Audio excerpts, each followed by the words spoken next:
What's your name? Bysuthagar. Which class you are from? 8th standard A section. What's your school name? Namakkal kongu Matric Hr School in Keerambur. What's your topic? Why do birds sing? That sound interesting. Come on, proceed. Why do birds sing? Why do birds sing? You might assume that birds sing because they are happy.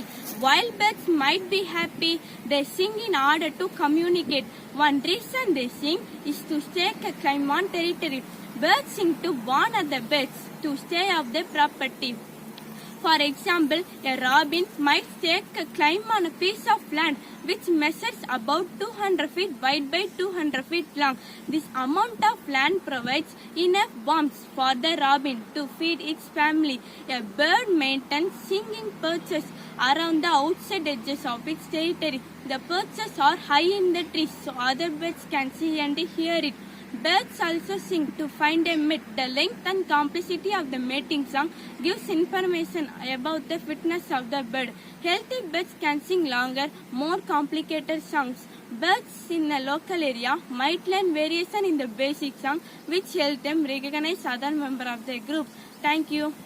That's fine, Sudhakar. Okay.